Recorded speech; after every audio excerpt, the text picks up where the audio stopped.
Hello, YouTube. It's Doug Robbins, and welcome to Doug's Thoughts, a podcast by a writer for creative writers. I want to talk to you today about Halloween, the 1978 movie, and the 1979 novelization. And I want to try to tell you between Judith and Michael, excuse me, what would I keep from the book to put in the movie? And I want to tell you the notion that Danny and Judith actually loved each other from the book was fine because the way his like sleazy ass looks back after it's like, you don't call me? Yeah, sure. You're like, just the scumbag. I'm like, oh, I just wish Michael would have gotten to castrate you. And, you know what I mean? Like, I don't know. That should have been the most satisfying death of everything in Halloween.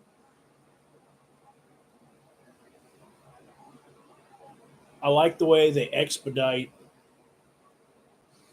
that stupid dialogue between Danny and Judith because there's creepy descriptions of her. It's like she's like what, 16 or 17? Book will try to tell you she was 17. That's bullshit. The movie will tell you she was 16. Um, just like now, going back from that, there's not a lot from the book that I would probably put in the movie. The only thing, especially with that, I was watching some YouTube video and some smart ass misunderstanding who and what Michael is. Said, "Oh, Michael was kind of a goofball. he put the fucking glasses on and the sheet over his head. It was kind of, he had a sense of humor." I was like, "No, dumbass. If you read the book, when his grandma is telling him that story, it's like, no, the boogeyman played real Halloween pranks back then.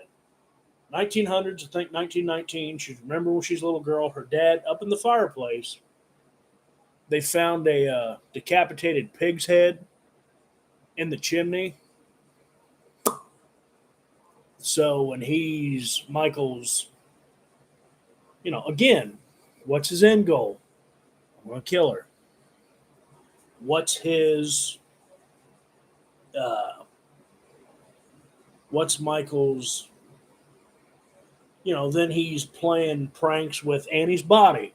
I mean, ripping out a fucking headstone by himself that no mortal man, David Gordon Green, mortal man, dipshit, could have done.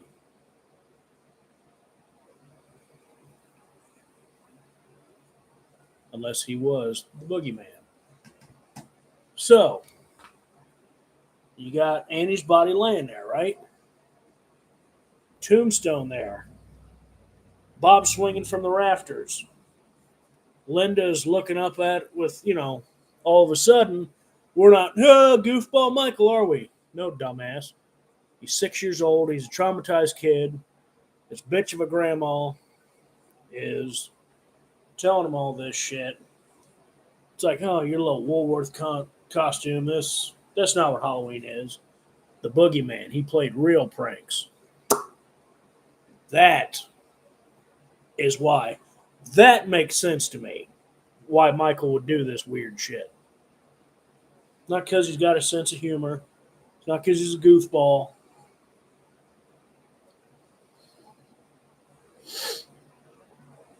I don't know why that annoyed me so much. It just did. But I gotta take Halloween Michael Myers seriously. What the fuck can I say, bro? But now,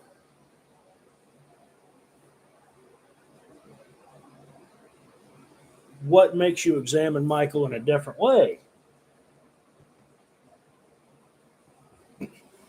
Honestly, the weird shit. Um, Michael Myers. There's a bunch of kids lined up. Michael Myers, one of them, and he's kind of in the background, but Judith helped him put together the costume. Now, again, You want positives. Judith helped him. Familial ties. Like, to me, I want Judith to be more of a tragic figure, not just the opening cold kill that the dumb bimbo, that the evil weird kid down the street slaughtered. You know what I mean? Um, because then, you go to Halloween Kills, and why is Judy Greer just holding up the fucking mask like she's an innocent woman? You know what I mean? Like, you wouldn't just be doing that. Now, the shit that sounds like Rob Zombie wrote Halloween is actually in this book by Curtis Richards, and that's where I wouldn't be doing stupid shit. Um, my brother used to talk about a hard off, where it's like it wasn't pleasurable. It's just something that makes you cringe so bad that it makes your wiener hurt. And of course, we watched the movie Mike and Jay.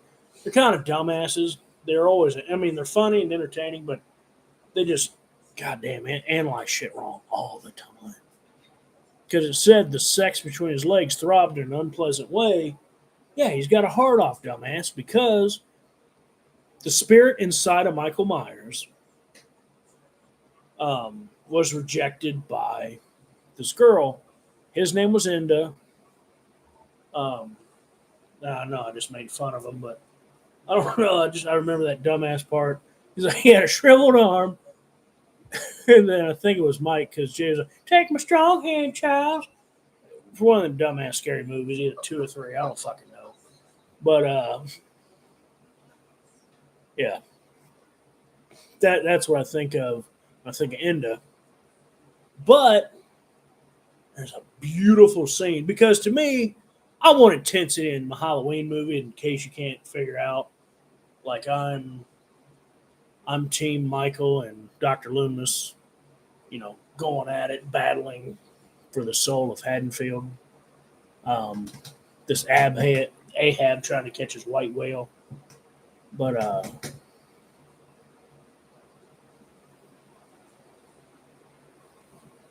sleazy, stupid shit that sounds like Rob Zombie wrote it. I would just keep the movie as is and keep out of this novel. No little brother to pinch your boobs and butt. That's not Michael. That's the stupid sleazy shit they would have Tyler Maine's Michael do. That ain't Michael. Michael.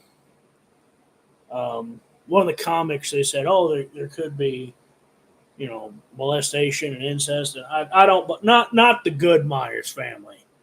You know what I mean? Not the original 78 and all its descendants. Not that bullshit. You want Rob Zombie's bullshit? They can fuck each other all they want.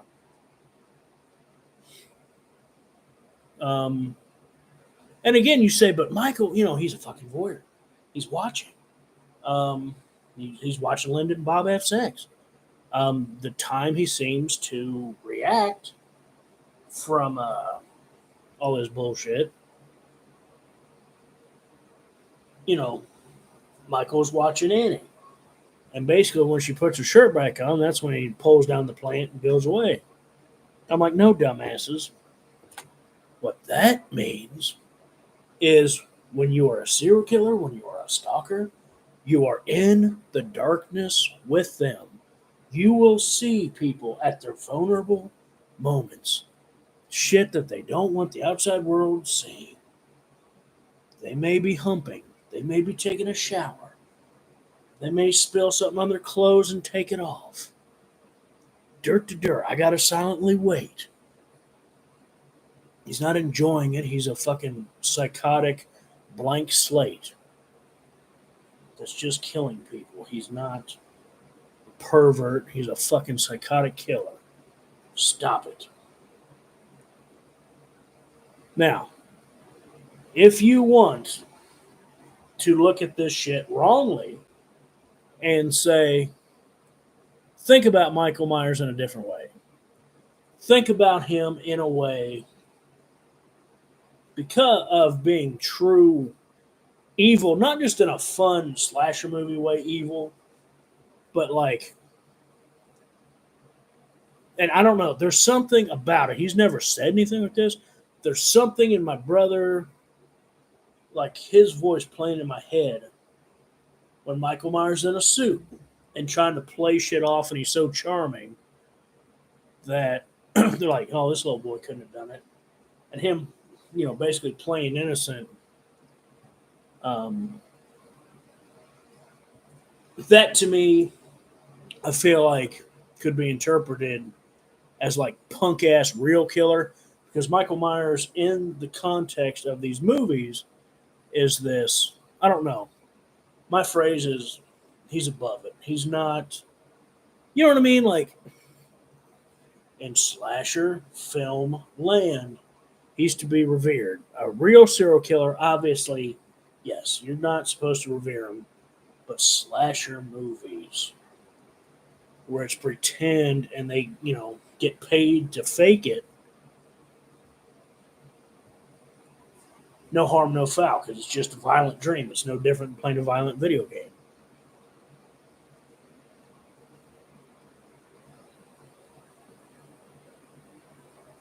Now, is he a punk? Is this future Michael Myers coming out? Um, with Judith saying, can't remember, it's like, because one of the kids, there's multiple kids there, and one of the kids says,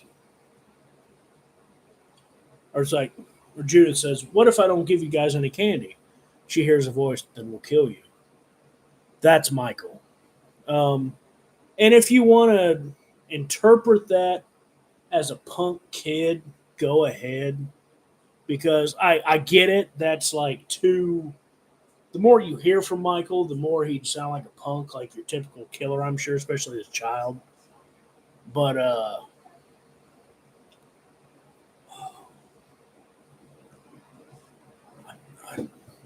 like Jake Roberts, I don't know, man. The hell's this shit? Is it chocolate? Anyway, what I appreciated about Halloween 2018 was the fact that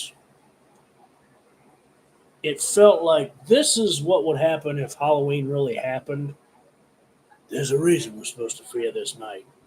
Just the sheriff, uh, still wanting to protect the citizen like they remember. Like your granddaughter and your daughter, they're dumbasses. They don't remember that night. They're not connected to the most brutal murder your town's ever known. Their ignorance is bliss. And there she was, combing her hair. That's Aaron Corey putting Judith in like, and even the brutality, more humanity. It's like I never saw what was so important about Judith Myers, and it's like, oh dumbass, this young girl was brutally murdered. It wasn't just slasher movie bullshit whack off time.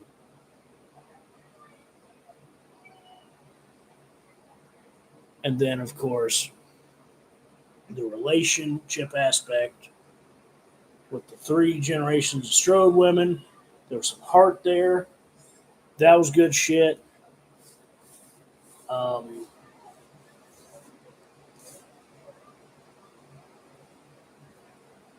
I guess humanize Judith more. Remember her as a true victim and not just the opening kill. Um, Michael, why he pranks. He's the boogeyman. He should be pranking. That's what Halloween's about. That's what he does. Not in this, he's a goofball. You know what I mean? Like he ain't Freddy Krueger. He certainly ain't Chucky in the Chucky series. That's a rant for another 30 videos. But